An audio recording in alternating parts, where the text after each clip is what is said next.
We're joined right now by a very special man, a man that is keeping the voices alive of the Negro Leagues, and he is the president of the Negro League Museum. He is the best-dressed man in Kansas City. That's the one and only Bob Kendrick. Bob, thanks a lot for joining us. Oh, Dave, it's great to see you, man. Thanks so much for having me on the show. Oh, well, the franchise of Jackie Robinson, Roy Campanella, Don Newcomb, just to name a few. I mean, it is special to come to Kansas City and see the museum. Well, and there's a bridge between the two cities, because a lot of people don't know, Dave, that Jackie Robinson's illustrious professional baseball career began right here in Kansas City with the great Kansas City Monarchs in 1945 in the Negro Leagues.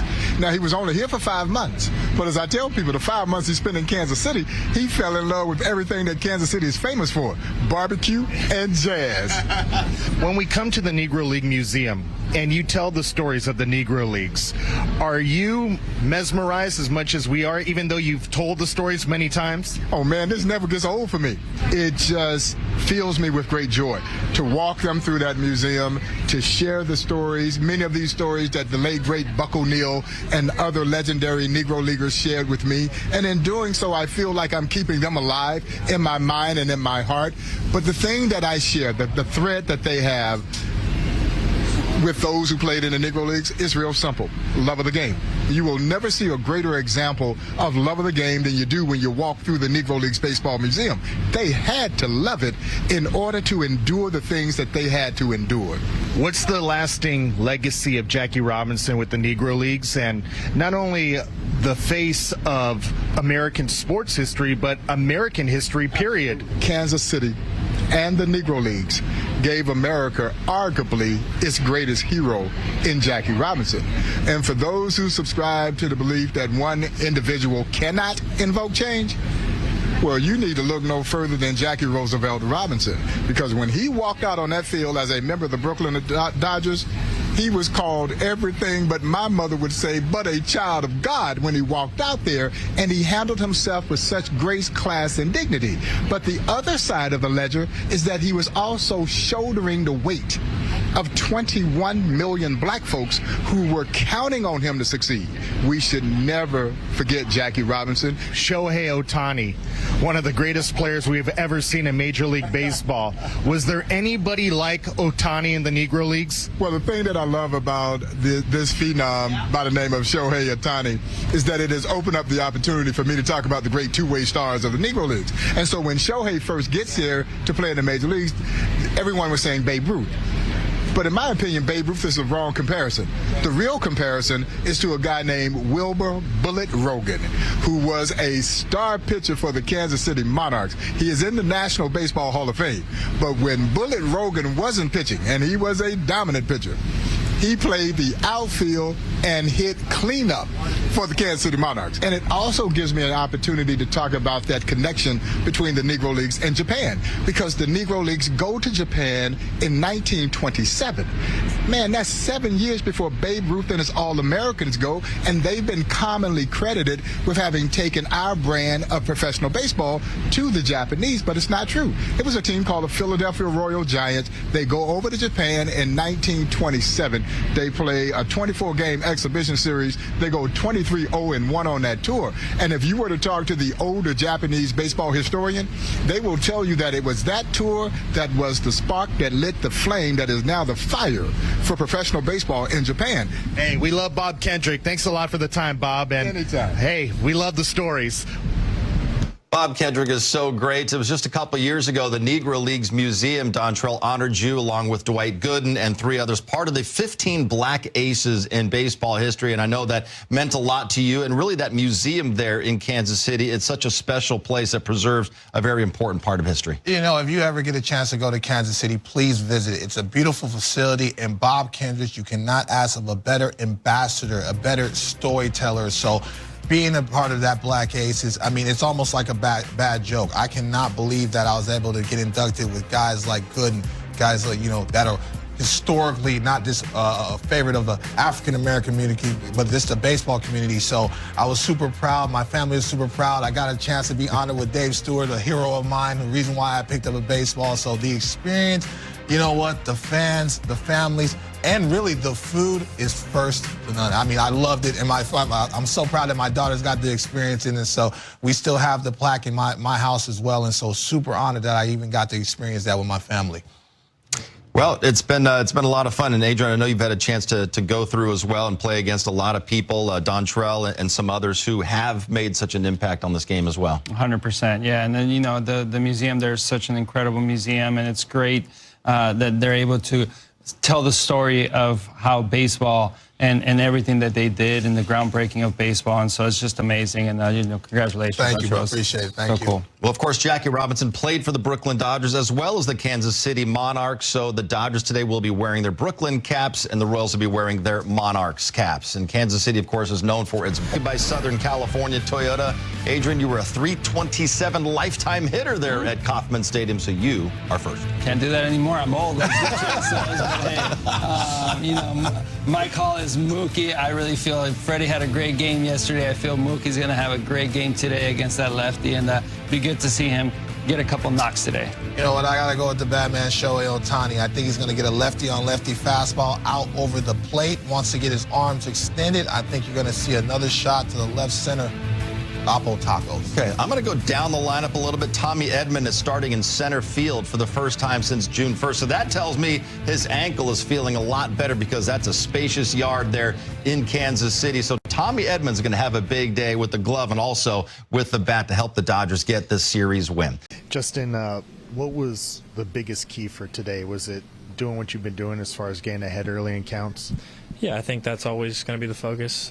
Every time I'm going out there, it's just like, treat it like the first inning. Let's get ahead of the first guy, get the first guy out, and just kind of trying to keep it simple that way. And that's just kind of been my blueprint for the past month, and just kind of going to keep rolling with it.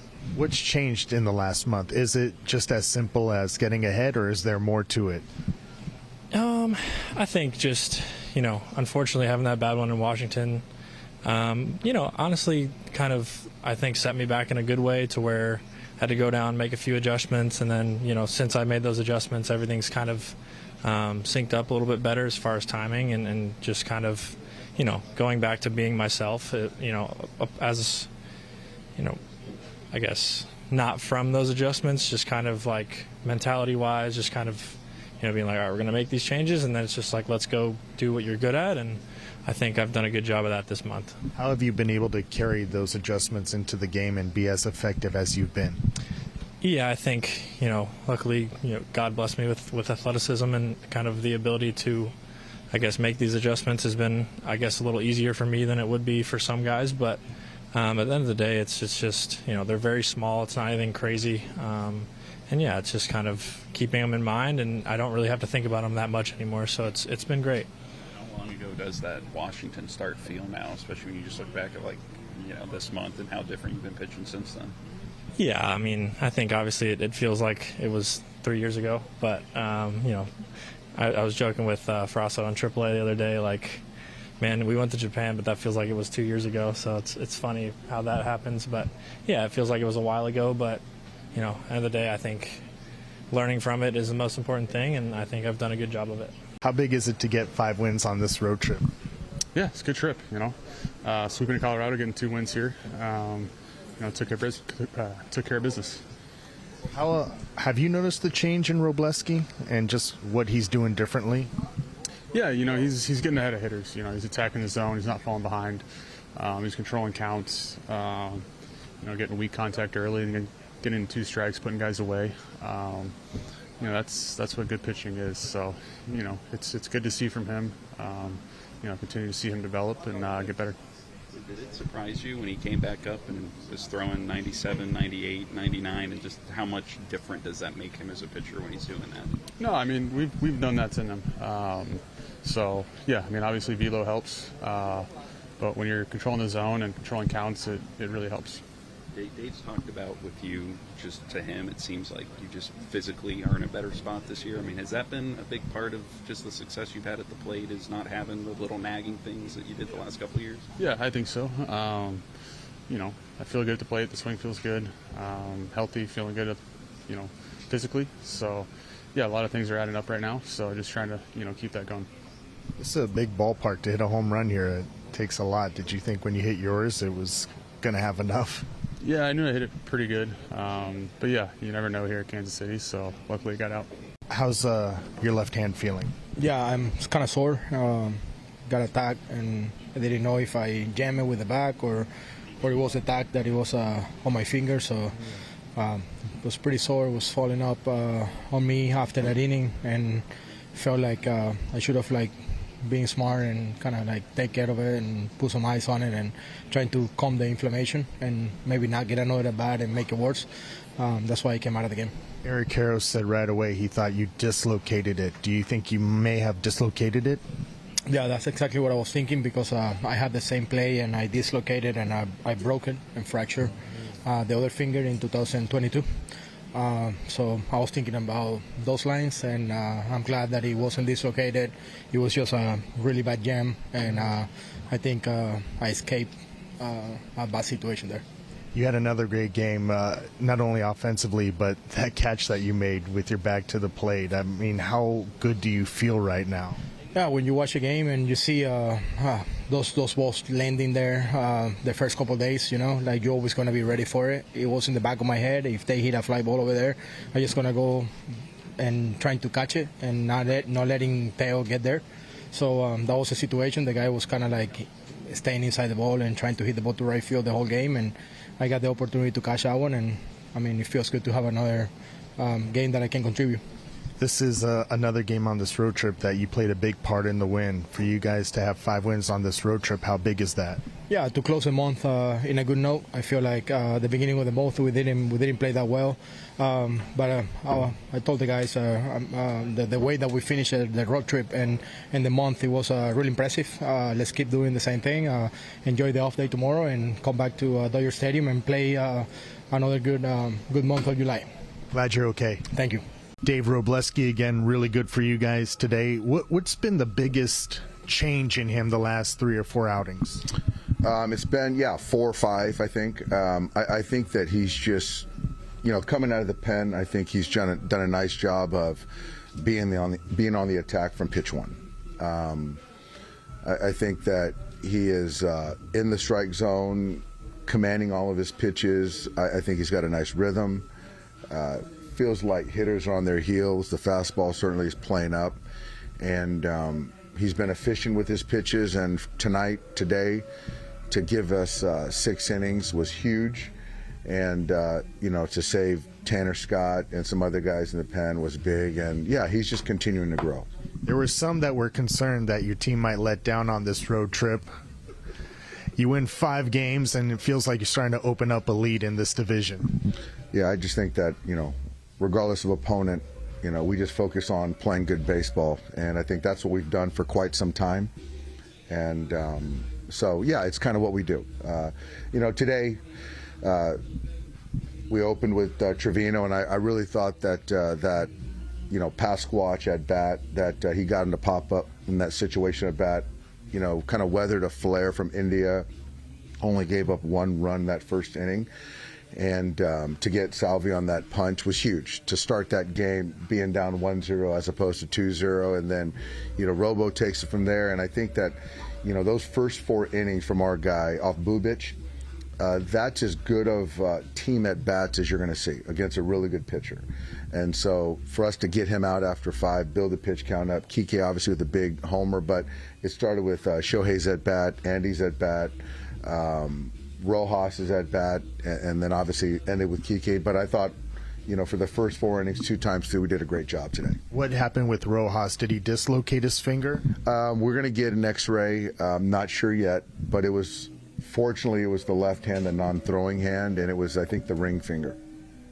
How much has Justin just kind of changed, where he's at and your guys' plans long-term with what he's done this month? He's changed a lot. We've always valued him and thought a lot of him as far as talent. But right now, he's getting major league hitters out here. I think he's understanding, command matters, conviction of pitches, sequencing, and all that stuff. He's showing consistently he's getting good major league hitters out. So it's good to see his growth, and, in the spirit of getting opportunities while earning them, he's doing that. With how many injuries his pitching staff has had, how important has he been to this team? He's been fantastic. You know, to have some veteran guys, obviously, that we do have, certainly on the pitching side, a lot of guys on the IL, but to have some other young guys to have runway and take advantage of it and kind of entrench themselves on a major league roster is good for everyone. But yeah, Justin's confidence is at an all-time high, and he's a confident young man already. How important is the change in the fastball? Because that seemed to be last year what got him in trouble. You know, I think that, and he'll be the first to say it, that he cleaned up the delivery with the guys in the PD. And, you know, there's not the 92s and 93s, 94s. It's 4 to 7. There's some 8s in there. And he's getting the swing and miss. And you can see, you know, Bobby Witt's one of the best hitters in the game. And for him to beat him with the fastball, he wasn't doing that last year. And so now when you can get guys kind of really thinking about the fastball, cheating to the fastball, it opens up some other things. And so the delivery, the confidence, the execution, all that stuff. How good was it to see Kike hit a home run off at lefty? It was good. You know, he's on this roster because obviously he's a heck of a baseball player. I trust him anywhere on the diamond. And for him to, you know, yesterday against Long, I think it was, gets a base hit. And then today, homers off a lefty. It's great. It's good for his confidence. It makes the roster make more sense. And it's just good to see him kind of get rewarded. And even that last one, that last at bat against Long, almost homered. So Kike, Migiro, I thought they're taking some nice bats, had good days.